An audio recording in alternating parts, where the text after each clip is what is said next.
Today is crammed packed. This is going to be a part one of two parts. We're going to have the second part in June. So today we're going to be talking and focusing on there's three steps to data literacy, the first two steps, and then part two, we're going to focus on that third step in more detail. First, I want to give you a ton of resources. I know Erica is going to be dropping most of these into the chat window. If you do not have a CRM or a data consultant, we are happy to be that. You can book a discovery call with Valerie on our team so that we can best serve you. If you're not ready for a consultant, I totally get that. You can purchase the CRM or die book if you haven't done so already.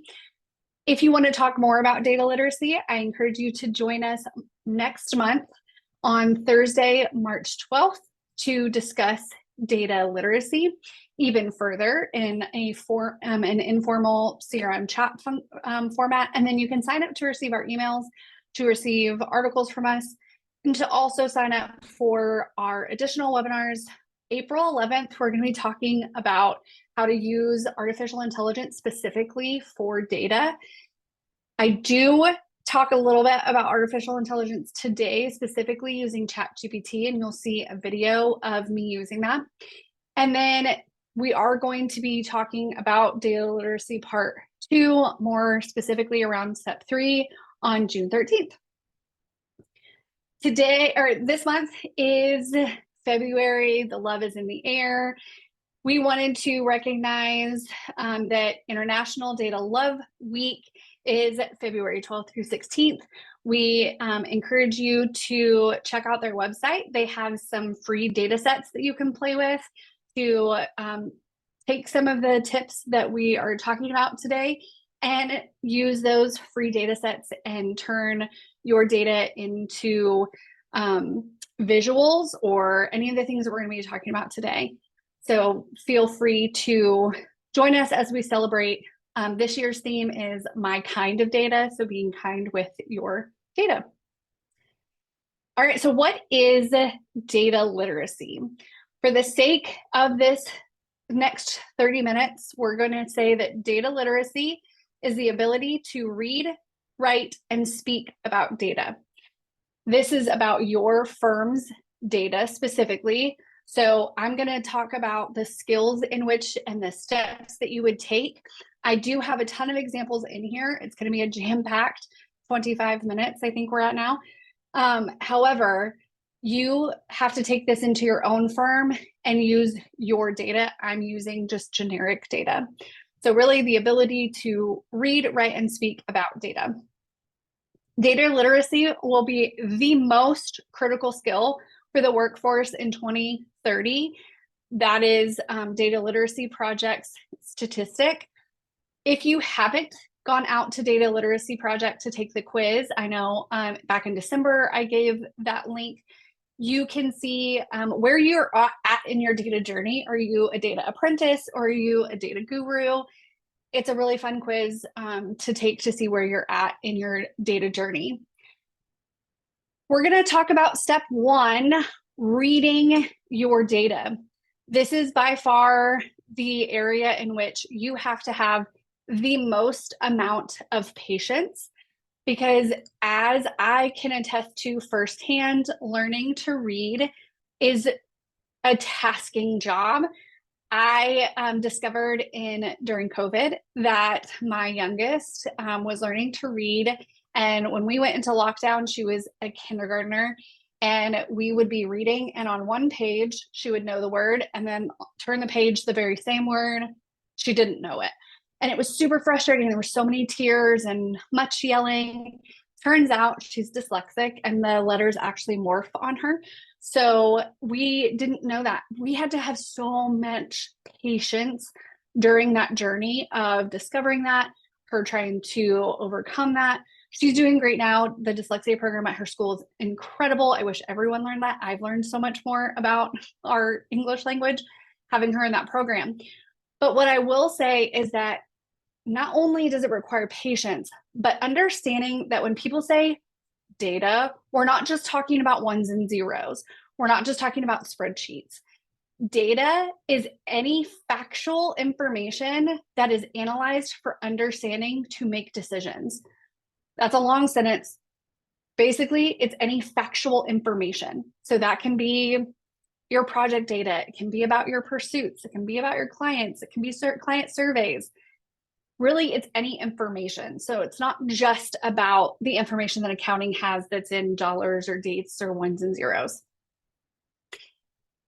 Learning to read and reading data specifically, you have to have discipline and consistency.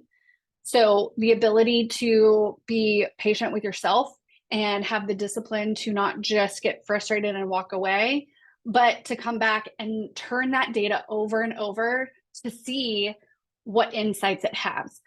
Because our ultimate goal for reading data is to translate the information or the data into knowledge. That is the whole goal of reading your data, translating it from the information and turning it into knowledge. Now, the steps to reading data, first we gather it. We are infamous in the AEC industry for gathering and hoarding data. We might have basements full of file cabinets of information on our projects or our company. But the bigger question is, the information that we're collecting, are we using it? How are we using it? Making sure that we're not just gathering it for gathering's sake. That's one of the biggest ways to burn out your users or to have forms be incomplete because you're asking them to put too much information in. Once you've gathered it, you need to review the information. So do you have a complete data set?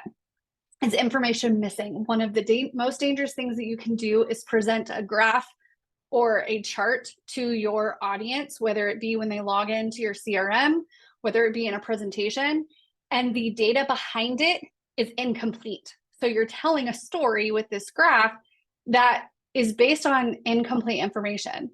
So for example, if I'm telling the audience, like, here is all of our projects and pursuits by market, well, all of my projects and pursuits have to be tagged by market. If there's 100 projects that are missing because they don't have that market tag, I have now skewed my story that I'm telling and it's no longer factual. So making sure that you review it for, is it a complete data set? And then is it clean? Is the information there accurate, or did someone just click the very first value to get past the requirement? Is everything marked as a healthcare job because that's the first value in the list? Or is that the one that's selected by default and they never even looked at it? Is it free of errors or duplicates? We don't want to, if one project is marked with 2 markets, we don't want to represent that and inflate our projects or our totals, making it look like we have more work than we do. So making sure that you review it to understand the data.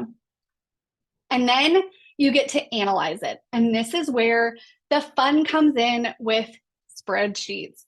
This is not an Excel class, so we're not going to go open up Excel and get into all of that fun. However, analyzing is about looking at your data from all different ways. So sorting it, filtering it, making sure that you understand and really analyzing the trends. What is the information telling you? What do you see in it? And that's through the analyzation. However, I want to point out that pulling reports or having spreadsheets is not analytics. Reports, those are just your raw data put on a table. That is just your raw data in a format in which you can make sense of it and look at it and read it. But the analytics are the answers to what your data is saying. So the analytics is the human element. The reports are how it comes out of your system or how you're tracking it, how it is put into a spreadsheet. Very different. Sometimes I have people say, oh yeah, we do analytics all the time. I run these reports monthly. What do you do with the reports after you run them? So if all you're doing is saving a bunch of reports or pulling them, you're not analyzing them. There is action and a human element to the analytics. I keep saying a human element because yes, you can use AI to analyze your data. We're going to look at an example of that next webinar, not today, but you can use like ChatGPT 4 to help you analyze. We are going to look at how Excel can help you analyze your data at a click of a button. It's still the human who has to take those and look to see which ones are applicable. So there can be some help with your analytics, but at the end of the day, what you pull out of it is the human element.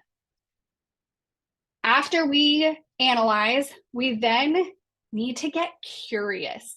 This is where yes, you can look at what Excel Analyze is showing you, but your curiosity is, but what is true for my firm? I know my firm's strategic objectives. I know what we're trying to achieve. What is in line with that? I know what our struggles are. I know what our history is. Is there anything that's surprising you? That's part of curiosity too, to go, oh my gosh, I didn't realize that we're losing profit in this specific market, or by chasing this contract type, we're losing money. And then don't stay in a silo, get multiple perspectives. So multiple perspectives of people outside your department, whether it's, hey, boss, I've put these charts together for our stakeholder meeting. Do you feel like these trends are what's important? Did I miss anything? Just getting that other perspective. This again is where that AI help can come in, and really looking at saying, these are the trends that I see. Is it in line with what you're seeing? And then finally, you want to get to those conclusions. What have you learned? What is the new knowledge? Because remember, our goal of reading data is to translate the data and information into knowledge. So what is the conclusion that your data is leading you to? So now that we've done our homework and we've read our data set, whatever that data set is for you, we've read it, we've come to have knowledge, some understanding.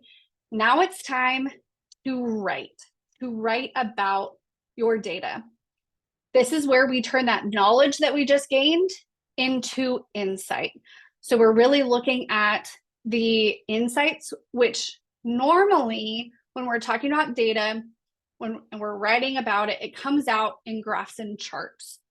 So really, this is where I say the fun begins. Yes, I love the research part, but I do love my visualizations. If you attended our webinar back in December about data storytelling, you'll remember this image that is on the screen right now on the right-hand side. We're going to take that a step further today, and really we're going to talk about all the different chart types. So when we're talking about writing our data, there's some steps that you want to take. You want to be playful, looking at all the different chart types. Your go-to might be a pie chart. There is always a use case for a pie chart. Yes, don't get me wrong, I love them too, but it's not always 100% of the time the best chart type. It could be that it needs to be a bar graph, or it needs to be a heat map. There are a ton of visualization options out there for you. Sometimes we get stuck in a rut and we always choose the same one. So play and get curious about which one is best for your specific story that you're telling.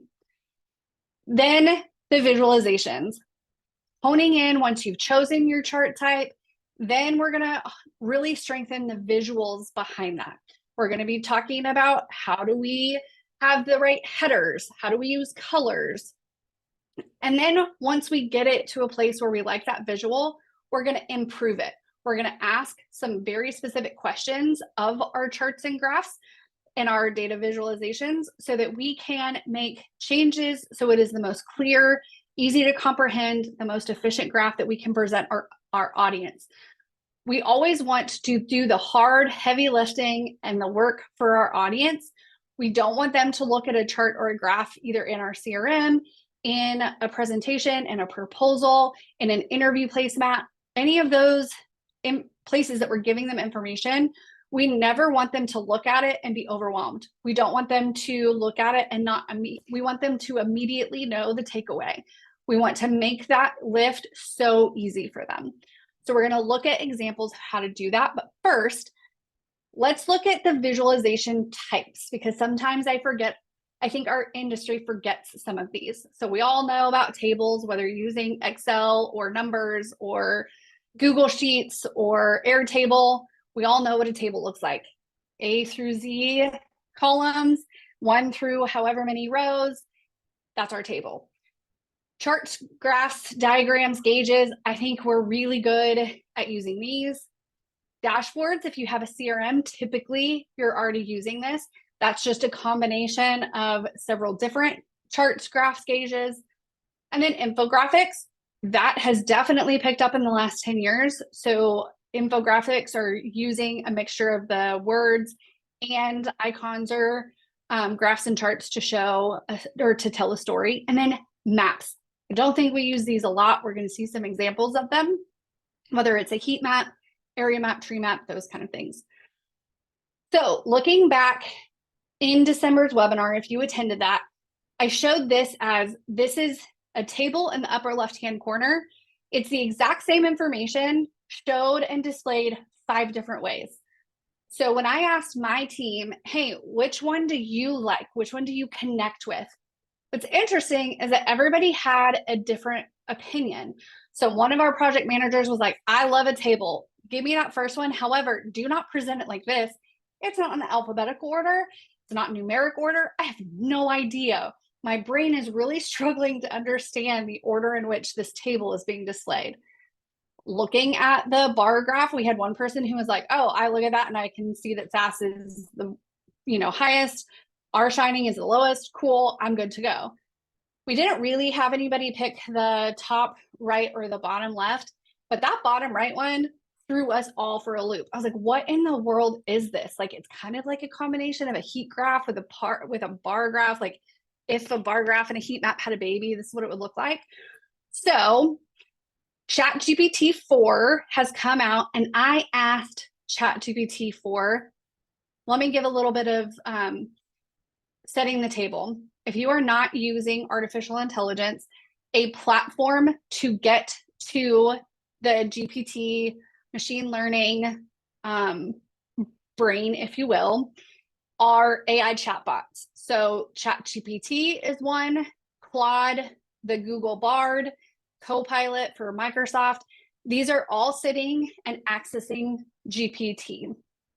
I like ChatGPT for many reasons, one of which they were born out of ethics, in the sense of our artificial intelligence scientists formed a group that said, we don't want to leave ethics out of the development of artificial intelligence.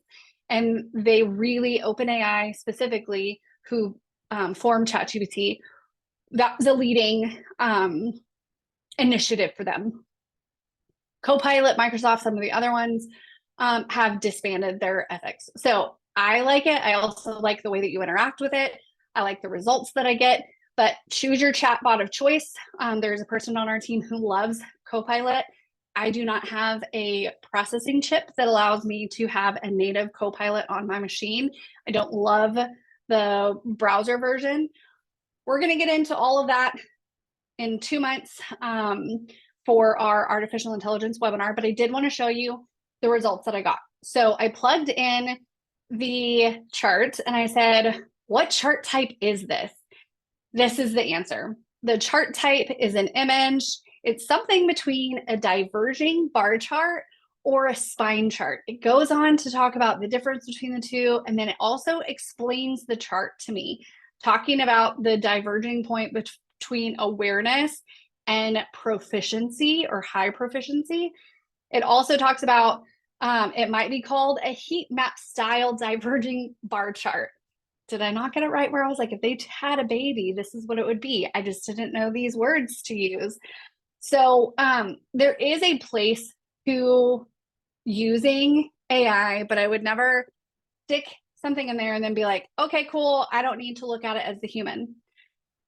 Looking back at the table of information that we have here, I did plug it in, and this is the video of what data visualizations do you suggest for this data set. So this is the response that I got. Again, I'm on ChatGPT 4. That does mean that I pay $20 a month to access 4. It's just a later version.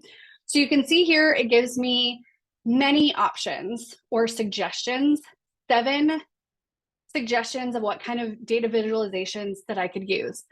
I went a step further and I was like, cool, you used words, but I'm a visual person. So can you put it in a PNG file for me and an image file that I can really understand what a dot plot is, what a lollipop chart is. I did feel like we kind of missed the heat map version of what we were looking, or, similar to if the bar chart and heat map had a baby, what would that look like? So I asked it for a heat map just to see what it would do.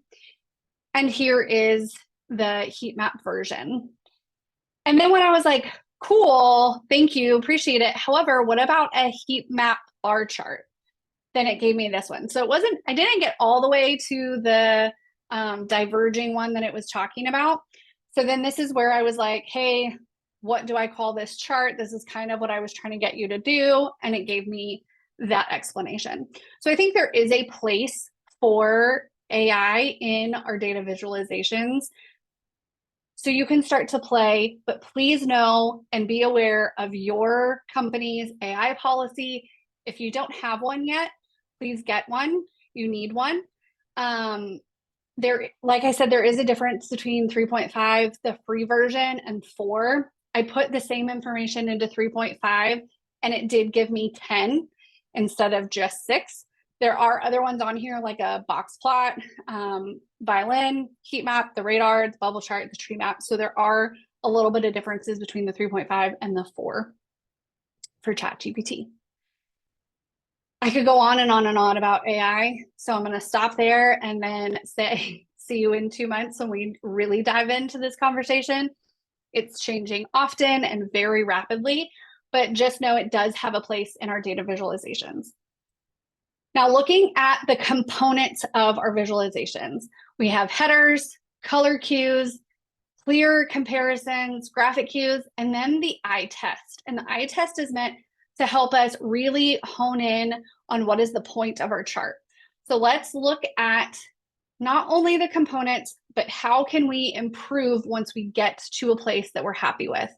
These are just some of the questions. You can make your own list specific to your visualizations, but asking what is the most important takeaway. If you've been working on this chart forever, you might have lost track of that. So asking someone else, hey, when you look at this, what is the most important takeaway? And if they don't get it right away, then there's still work to be done. Looking on how can words be effectively used and color best be used. We're going to look at those, and now we're going to get into some examples. And I just saw what time it is. We're going to go super fast through these. So first, chart types. Remember, be curious about which ones you want to use. This is a poor chart type because immediately my eye cannot tell what the answer is. What is the biggest section? If I didn't have those numbers displayed, you wouldn't be able to tell. Visually, I should be able to tell immediately what I'm trying to say. Because I have the numbers, I have to look and see where is the 37? Okay, 32, 31. Instead, if I put a bar chart out there and I draw your attention with colors straight to that technology, I now know that that is the highest, and then the other two are pretty close runner up.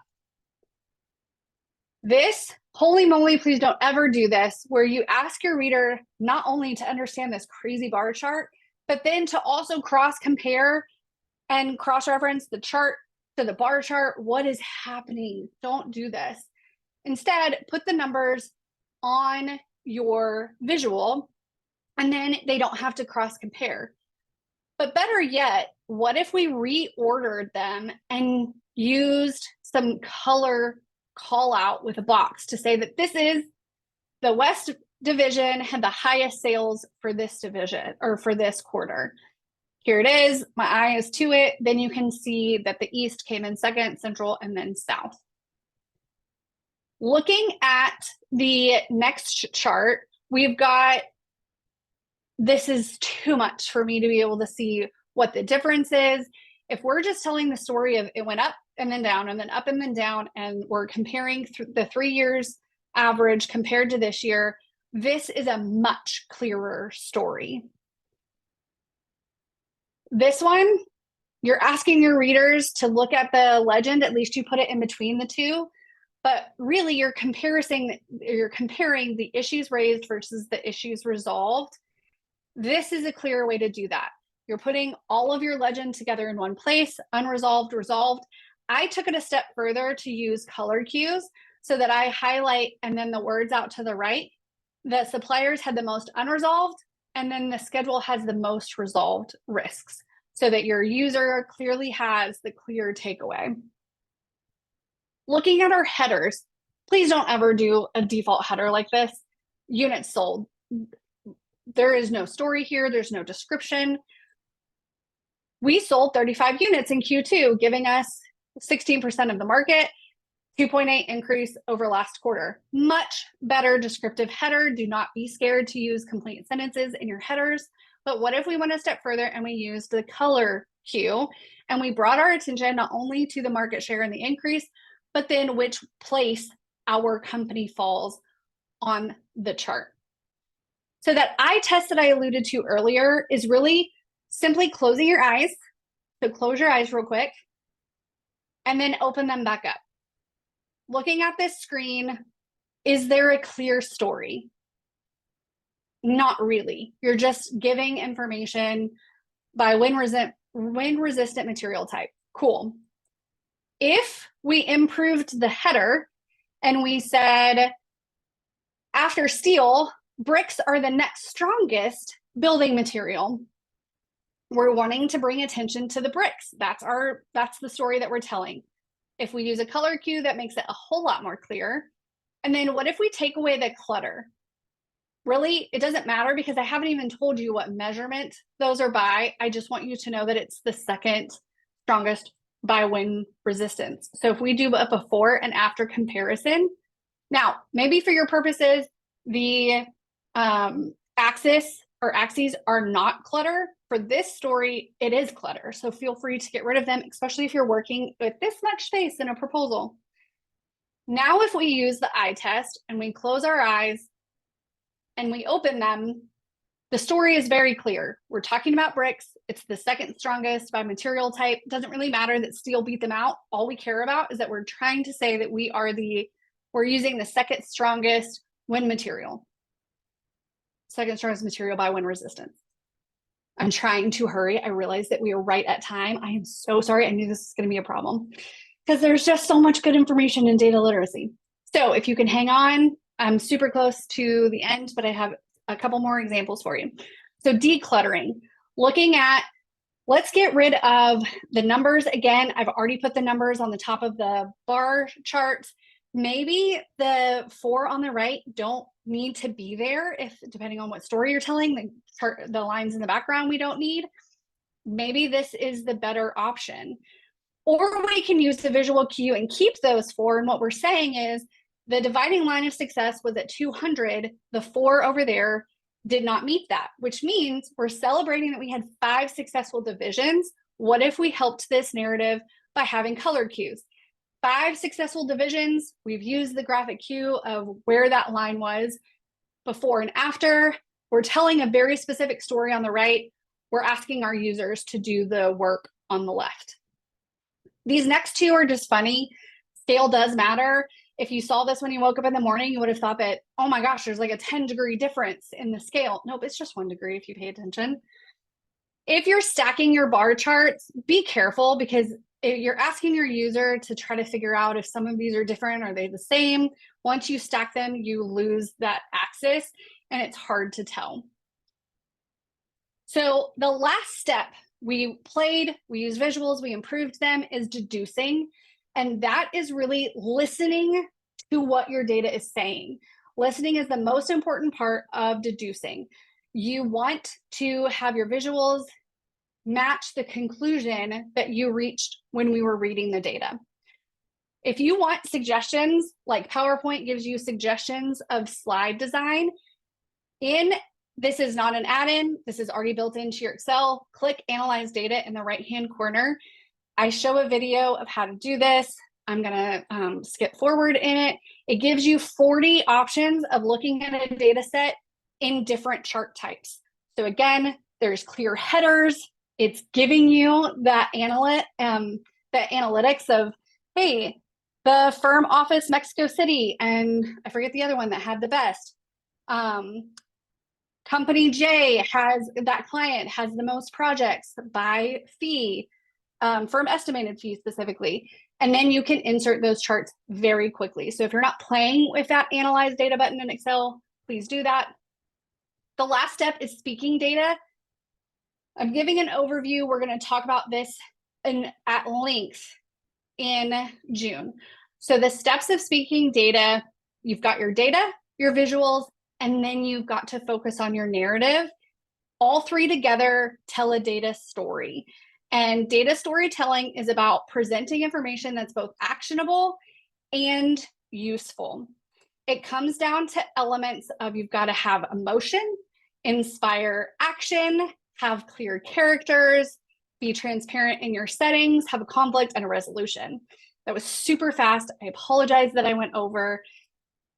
The last statistic I want to leave you with is that according to Data Literacy Project, 76% of decision makers are not confident in their ability to read, work with, or analyze data.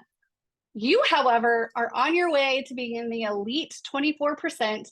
I invite you to join us June 13th so that we can finish this discussion, really dive into that data storytelling, the last step of speaking about data. Thank you so much. I apologize that this was so rushed and appreciate your time. I know we're going to be following up with a survey, and hopefully we will see you next month for our CRM chat talking about data literacy. I know this is a lot to throw at you. You will get the slides and the follow-up email. Thank you so much.